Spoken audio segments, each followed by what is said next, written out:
The sign above the warehouse wouldn't mean anything to a casual observer. MCND. To those informed of the more nefarious side of the underground market, they knew well this was a Marshall, Carter & Dark warehouse. That alone was enough to make most turn back. The two men, however, weren't the brightest or the most informed thieves on the dark web. Their client had appeared desperate and emotional, the best bargaining chip. They had squeezed out as much as they could from him. All that remained now was a little bit of breaking and entering, nothing they hadn't done dozens of times before. He slid the key into the shackle and heard the satisfying click of the lock releasing. They maneuvered the warehouse doors open. It was dark, crates and containers stored everywhere. They were here for a specific crate, however, one with the label Wondertainment, discontinued item, printed on the side. They went from aisle to aisle, searching with their flashlights for the crate. The second man called out, "Over here!" Hey, shut up, will ya? Keep your voice down. Yeah. Take a look at this. They stood in front of the container. Dr. Wondertainment. What kind of doctor do you suppose that is? Does it matter? Open it. The man reached in and took one of the cans. Dr. Wondertainment's ultralicious chicken noodle soup for kids. This some sort of joke. Who cares? He asked for like 40 of these things. So grab them and let's get out of here. Yeah, fine. They took the cans and made their way out. So what do you reckon all this is about? Do I look like I care? Some guy said some hoopla about his sick kid and chicken soup. He hired us to steal some chicken soup for a sick kid. You know, these rich types. Must be some strong soup. Hey, don't get any bright ideas. Come on. He ain't gonna notice one missing can. I'm hungry. I said no. Listen, I took an extra can. There'll still be 40 for him.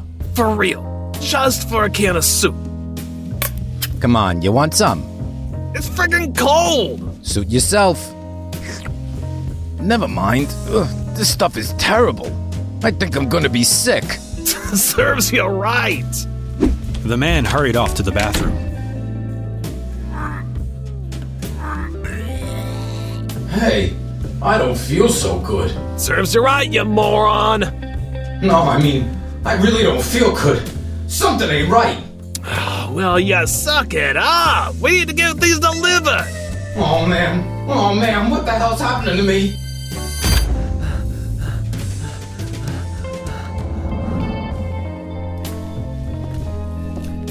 Hey, Doc. Jen? How's everything? Fine. Why do you ask? Oh, no reason. Okay, what happened? I can't remember anything after seeing that flattened guy. You two? I am drawing a total blank. Did we get amnesticized? Only one way to find out. Good afternoon, gentlemen. To what do I owe the honor of this visit? This is gonna sound kind of weird, but did you amnesticize us? Why do you ask? I can't remember anything. I mean, I forget plenty of stuff, but this feels more than usual. You two came upon an info hazard. We did? Indeed. But don't worry, it's being handled. I've instigated procedures for containment and redacted what needed to be. So, you did amnesticize us. Never mind that for now. Kripke here took care of what needed to be taken care of. Chen, I believe you'll be getting a call in a moment. Best you head off with Kripke. I need to have a little chat with Klaus here. Follow me, sir. We've just had a tip-off. We have an MTF ready to raid a Marshall, Carter, and Dark warehouse. Well, that's one way to make me feel better. The van rolled up outside the warehouse, but they were too late. Whatever had been here was long gone. Well, this was eventful. Someone must have tipped them off, or that tip was very stale. Yes, sir. Well, let's go have a look anyway. The warehouse had been hastily cleared out. Some containers and boxes were left behind. Get a team in here to catalog and contain whatever's left behind. But be careful. Just because they left it doesn't mean it isn't dangerous. As he walked through the warehouse, he came upon an open crate. Inside it were cans. He heard a rustle under his foot. Beneath it was a piece of paper. It appeared to be a note to to a man named Cyrus, explaining how to enter the warehouse and to recover something called Dr. Wondertainment's ultralicious chicken noodle soup. Hey Kripke, have a look at this. He read the note. You think this could be related to the tip-off? Not sure, but I'll check it out. Let's get back to HQ. Well, isn't this a lovely surprise? No claws? Are you sure you want to speak to the big bad Pythia all by yourself? I knew I was going to regret this. Forget it. Don't pout. I'm just teasing. What do you have there? Found this note in a warehouse we raided. Seems a bit sus. Can you have a look for me? Ask nicely. I thought I just did. For your standards, I suppose you did. Bring it forth. They were in a fancy apartment. A man sat in a chair, a tumbler in his hand. The shadows obscured his face. In front of him were two men. They appeared to be discussing a transaction of some sort. The man gestured to a picture on the table of a little girl and the same note Chen had found at the warehouse. He then put his hands to his face, as if crying. The two men looked at each other and grinned, then turned back to the man in the shadows.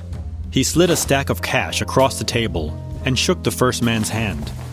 It appeared as if their business was completed. Well, that was odd. Thanks, Pythia. I need to talk to Klaus about a couple of guys. He left in a hurry, headed for Klaus. Hey, need your help. What is it? Did Kripke update you on the warehouse raid? Yep, sounds like a bust. It was, but I just spoke to Pythia, and I think we might have a lead on some of the missing items. I need you to do a facial recognition search for me. If my gut is right, there's a couple career criminals that should be in the database. Well, let's hop to it then.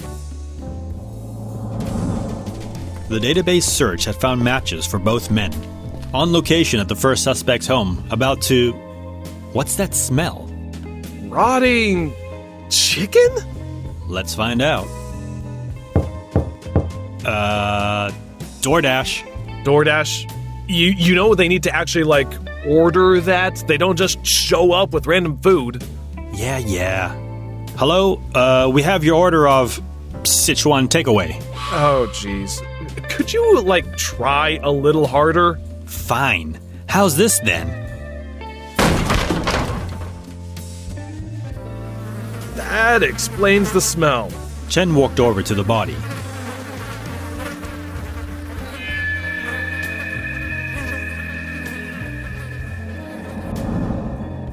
Morning, Doc. How's your dissection going? It's an autopsy. To be fair, it's kinda both. True. Anyway, this is your guy, the thief. Well, was a thief. He's more of, the Kentucky Fried variety. Chickenified. Yep.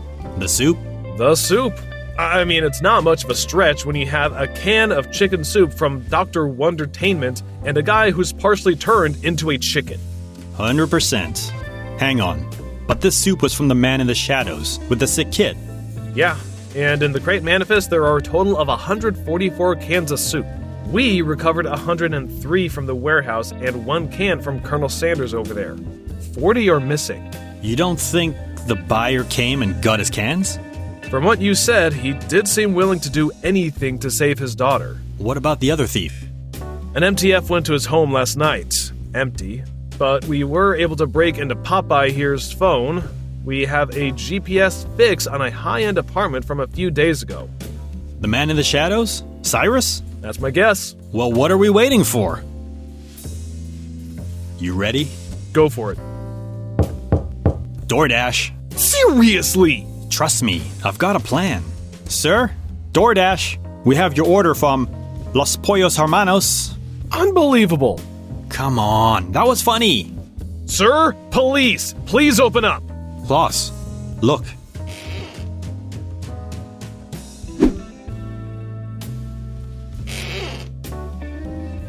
They entered the apartment. It was dim. Hello? No reply was forthcoming. You guys go ahead. The agents moved into the apartment, searching for anything. Doesn't seem like anyone's here. This case just seems to get stranger and stranger. Sir, we've got something. Behind the bookshelf, a sliver of light came through. What is that? Chen pulled the bookshelf aside, revealing a hidden room. A table and some shelves stood inside. Klaus approached the table. Do you see this? A bag of pulsating meat was on the table. Is that what I think it is? Sure looks like it. Take a look at this. Klaus handed him a picture. It was the Rebirther. And so many failed experiments along the way. Cow and man. An interesting, but not very likely match. The time of man comes to a close. Soon enough. Oh yes, soon enough.